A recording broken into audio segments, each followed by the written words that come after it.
நம்மளோட சேனல்ல வீடியோ போட்டோன்னு உங்களுக்கு நோட்டிஃபிகேஷன் வரணும்னு நினைச்சீங்கன்னா ரைட் சைடில் இருக்கிற சப்ஸ்கிரைப் பட்டனை பிரஸ் பண்ணிக்கங்க. அது கூட ஒரு பெல் சிம்பிள் இருக்கும், அதை கிளிக் பண்ணி ஆளில் போட்டுக்கங்க. சரி வாங்க சரி வீடியோக்குள்ளே போகலாம்.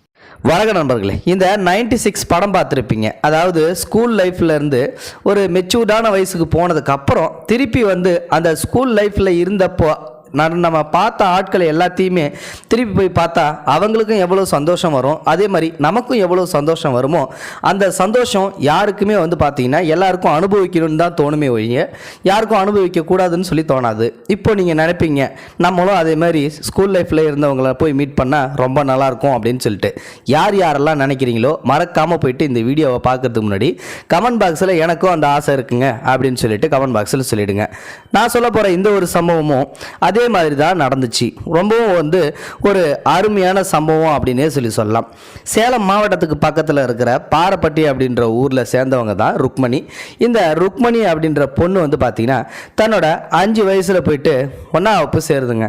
இந்த 1ஆம் வகுப்பு சேர்ந்த உடனே வந்து பார்த்தீங்கன்னா கொஞ்ச நாள் ஸ்கூலுக்கு போயிட்டுருக்கு. அங்கே ஸ்கூலுக்கு வெளியில் சரோஜா அப்படின்ற ஒரு 60 வயசு பாட்டி ஒருத்தங்க மாங்காய் புளியங்காய் அப்படி இப்படின்னு சொல்லிட்டு சின்ன சின்ன மிட்டாய்களையும் பழங்களையும் விற்றுக்கிட்டு இருக்கு. அந்த நேரம் அந்த இடத்துக்கு போகணும். அந்த பாப்பா ருக்மணி போய் அந்த இடத்துல அந்த பாட்டியே ஊற்று பார்க்குது, மாங்காவையும் ஊற்று பார்க்குது.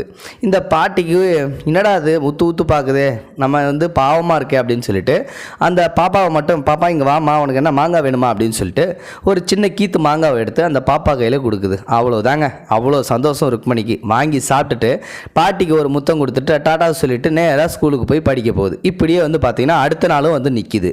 இந்த பாட்டிக்கு மனசு இறங்கி போய் மறுபடியும் அடுத்த நாள் கொடுக்குது.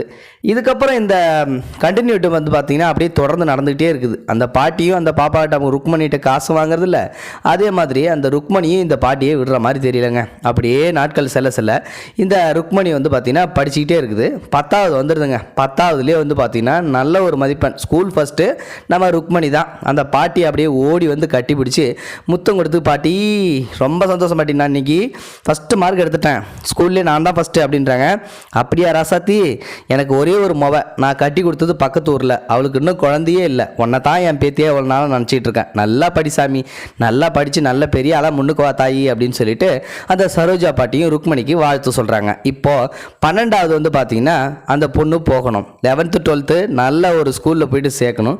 இந்த ஸ்கூலில் படித்தா நமக்கு செட் ஆகாது, நம்ம வேற ஸ்கூல் ஃபஸ்ட் எடுத்திருக்கோம் அப்படின்னு சொல்லிட்டு ருக்மணிக்கு ஒரு ஆசை வருதுங்க. அது மட்டும் இல்லை, அவங்க அப்பாவும் அதை தான் சொல்கிறாரு, நீ இங்கே படிக்காதம்மா, நீ வந்து வேறு ஸ்கூலில் போய்ட்டு ஒரு நல்ல மார்க் எடுத்து நீ ஒரு வேறு லெவலில் போகணும் அப்படின்னு சொல்லிட்டு அவங்க அப்பா ருக்மணியை வந்து வேறு ஒரு சிட்டியில் உள்ள ஒரு பள்ளிக்கூடத்துக்கு கூப்பிட்டு போகிறாரு. அங்கே +1 +2 அதுக்கப்புறம் வந்து பார்த்திங்கன்னா நல்ல ஒரு மார்க் எடுத்து இன்ஜினியரிங் முடிக்கிறாங்க. அதுவும் சாஃப்ட்வேர் இன்ஜினியரிங். சாஃப்ட்வேர் இன்ஜினியரிங்னா சொல்லவா வேணும், ஐடி கம்பெனி உள்ள பூந்துடுறாங்க வேலைக்கு நம்ம ருக்மணி. சென்னையிலேயே மிகப்பெரிய ஐடியில் இப்போ 1.5 லட்ச ரூபா மாதம் சம்பாத்தியத்தில் நல்ல லைஃபை என்ஜாய் பண்ணிகிட்டு இருக்காங்க. கல்யாணம் இன்னும் ஆகலை. இதுக்கப்புறம் தான் வந்து பார்த்திங்கன்னா அந்த சம்பவம் நடக்குது, அதாவது ரீயூனியன். இந்த பசங்க எல்லாருமே வந்து பார்த்திங்கன்னா ஃபோன் பண்ணி ருக்மணியை நம்ம 10th ஸ்கூலில் யாரெல்லாம் ஒன்றா படித்தோமோ எல்லாரும் மீட் பண்ணுறதுக்கு வாங்க அப்படின்னு சொல்லிட்டு நம்ம ருக்மணிக்கும் அழைப்பு போகுதுங்க. ருக்மணிக்கு சந்தோஷம் தாங்க முடியல. இன்றைக்கி சரோஜா பாட்டியை எப்படியா போய் பார்த்து மாங்காய் கிட்ட வாங்கி சாப்பிட்டு ஆகணும் அப்படின்னு சொல்லிட்டு ருக்மணி நேராக வண்டி எடுத்துகிட்டு நேராக சேலத்துக்கு வராங்க. அவங்க படித்த ஸ்கூலுக்கு அங்கே வராங்க. அங்கே போயிட்டு அந்த பார்ட்டியும் அட்டன் பண்ணுறாங்க. பார்ட்டி நல்லா ஜோதியாக போகுது. எல்லாருமே வந்து பார்த்திங்கன்னா ரொம்ப மகிழ்ச்சியாக எல்லாரையும் வந்து மீட் பண்ணுறாங்க. நம்ம ருக்மணிக்கு சரோஜா பாட்டியை மீட் பண்ணுறது தான் குறியாக இருக்காங்க. ஸ்கூல் முழுக்க தேடுறாங்க, சரோஜா பாட்டியை காணும். அதுக்கப்புறமா ஃபங்க்ஷன்லாம் முடிஞ்சதுக்கப்புறம் ஊருக்குள்ளே போயிட்டு ருக்மணி பாட்டியை பற்றின டீட்டெயில்ஸை கேட்குறாங்க. அவருக்குன்னு இருந்த ஒரே ஒரு கணவரும் திடீர்னு வந்து இறந்து போக அந்த பாட்டிக்கு திடுதுப்புன்னு வந்து பைத்தியம் பிடிச்சி போச்சு. ஊரையே சுற்றி வந்தாங்க. அவங்க பட்டுக்கும் மனப்பரமாக வந்து அவங்களே வந்து பேசுவாங்க. அதனால் அந்த பாட்டிக்கிட்ட யாரும் பேசுறதில்ல. கொஞ்ச நாளாகவே அந்த பாட்டியை காணோம், எங்கே போனாங்கன்னு தெரியல அப்படின்னு சொல்லிட்டு சொல்லிடுறாங்க. இப்போது ருக்மணிக்கு தான் கொண்டு வந்த சின்ன சின்ன பொருட்களை அவங்களுக்கு தேவையானதை கொடுத்துட்றாங்க. அதாவது வந்து வாட்ச்மேன்கிட்ட போயிட்டு இந்த குவார்டர் பாட்டில் ஒன்று, இந்த சமயக்காரம்மாட்ட போயிட்டு ஒரு துணி வந்து பழைய துணி, அதே மாதிரி மாதிரி வந்து இந்த மாதிரி ஒரு சில சின்ன சின்ன பொருட்கள்லாம் அவங்க வாழ்க்கையில் சந்தித்தவங்கள்ட்ட ருக்மணி கொடுத்துட்டு வந்தாங்க. ஆனால் நம்ம சரோஜா பாட்டிக்கு மட்டும் ஒரு மிகப்பெரிய பட்டு புடவை ஒன்று, அதுக்கு தகுந்தாப்பில் ஜாக்கெட் பிட்டு, பாவாடை எல்லாமே வந்து எடுத்துகிட்டு வந்திருந்தாங்க. எல்லாமே வந்து காஸ்ட்லியான பொருள் தான். இது மட்டும் ஸ்பெஷலாக அந்த பாட்டிக்கு தரணும் அப்படின்ற ஒரு குறிக்கோளில் ருக்மணி வந்தாங்க. ஆனால் சரோஜா பாட்டை வந்து பார்க்கவே முடியல. இப்போது வெக்ஸ் ஆகி போயிட்டு சரி அப்படின்னு சொல்லிட்டு ஊருக்கு கிளம்பலாம் அப்படின்ட்டு நேராக தன்னுடைய கார் எடுத்துகிட்டு அந்த ஊரை விட்டு போகிறாங்க. அந்த ஊர் எல்லையை தாண்டின கொஞ்சம் தூரத்தில் ஒரு ஆலமரத்து அடி தெரியுது. அந்த ஆலமரத்துக்கு அடி பக்கத்தில் ஒரு பாட்டி ஒருத்தங்க உக்காந்துருக்காங்க.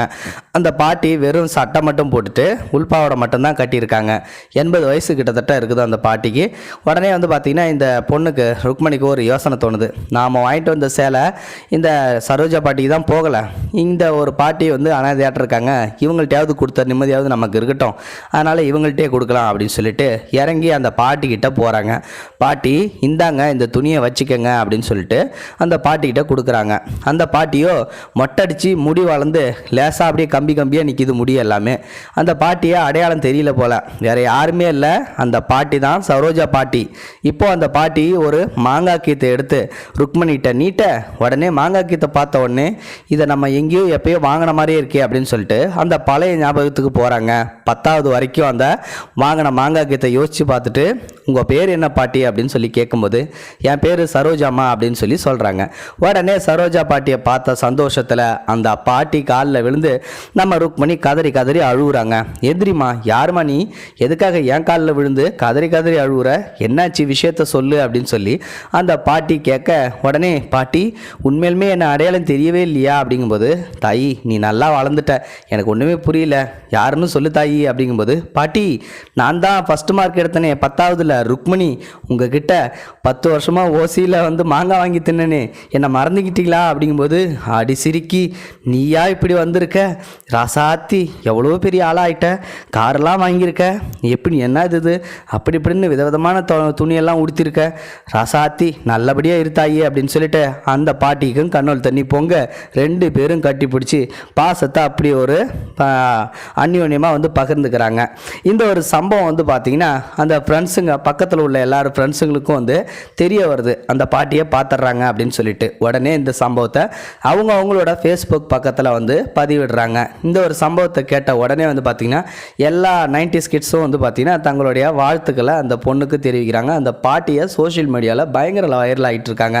இப்போ சொல்லுங்கள், எனக்கும் அந்த ஆசை இருக்குது, நானும் ஸ்கூல் லைஃபுக்கு போய் இந்த மாதிரி ஒரு நல்ல சம்பவத்தை செய்யணும், என் ஸ்கூல் லைஃப்பில் அந்த பார்த்தவங்க எல்லாத்தையும் திருப்பி நான் பார்த்தேன்னா ரொம்பவும் சந்தோஷப்படுவேன் அப்படின்னு சொல்லிட்டு யாரெல்லாம் நினைக்கிறீங்களோ அவங்களாம் மறக்காமல் கமெண்ட் பாக்ஸில் போய்ட்டு நீங்கள் யாரை நான் பார்க்கணுன்னு நினைக்கிறீங்களோ அவங்களுடைய பேரை கமெண்ட் பாக்ஸில் சொல்லுங்கள். இல்லாட்டி ஏதாவது ஒரு சம்பவத்தை பார்க்கணும், ஏதாவது ஒரு பொருளை பார்க்கணுன்னாலும் அதையும் கமெண்ட் பாக்ஸில் சொல்லுங்கள். இந்த வீடியோ பிடிச்சிருந்தால் லைக் பண்ணுங்கள், உங்கள் ஃப்ரெண்ட்ஸுங்களுக்கு ஷேர் பண்ணுங்கள், கூடவே சேனலையும் சப்ஸ்கிரைப் பண்ணுங்கள். தேங்க்யூ ஃபார் வாட்சிங்.